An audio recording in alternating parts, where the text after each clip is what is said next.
Stay tuned for the top 3 must-dos for buyers in 2024 and the top 3 must-don'ts for sellers.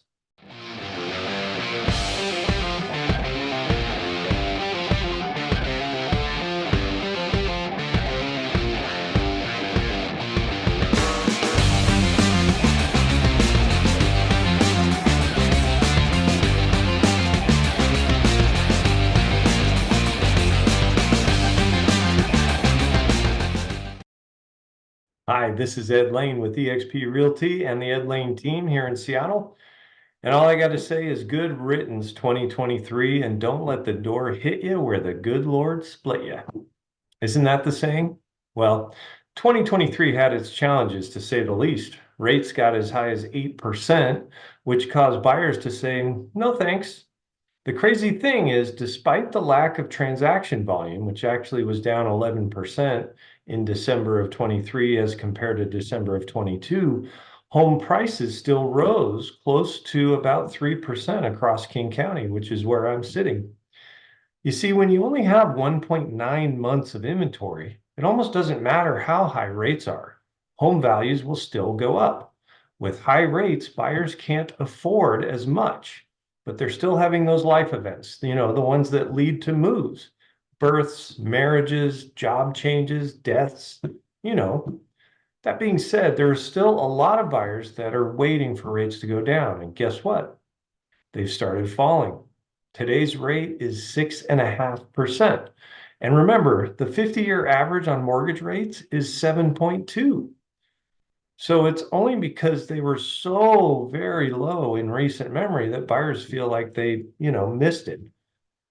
So what are the must-dos for buyers? Well, first of all, get pre-approved now. Understand what you can afford and where you're going to find it. Number 2, get yourself an expert negotiator. 80% of the buyer transactions we closed in 2023 had the seller paying for a 2-1 buy down. So in today's market, instead of 6.5%, you'd actually be at 4.5% for a year, and then 5.5% for the next year. And then refi somewhere in those 24 months, you might not ever even see 6%. And number 3, be ready to sign a buyer's representative agreement. On January 1st of this year, Senate Bill 5191 took effect, and that requires that any buyer who's working with a broker must have a written agreement defining their agency relationship with them. This whole agreement is to protect you too as well. That way, no one can think they're working with you. And that's possible because in the past, there was a vagueness when it came to buyer's brokers, because the law used to say that agency occurred when you started receiving brokerage services. Well, that could be as simple as a conversation or sending you a listing out of the MLS, even showing you a house, right?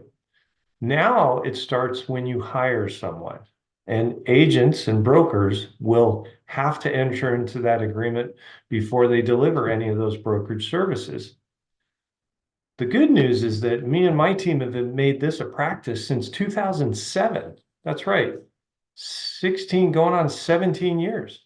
It's only new to the rest of the market. Now, what are the must-don'ts for sellers? Well, number 1, don't expect 20 offers in 48 hours. This isn't 2021, so be patient. Also, don't be surprised if a buyer asks you to help fund a 2-1 buy down. Think of it like this, though.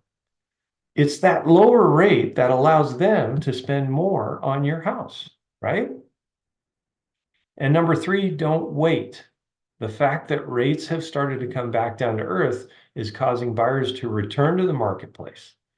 Take advantage and get your home on the market. And number 4, and most importantly, don't go on a fishing expedition on price. Buyers are too savvy.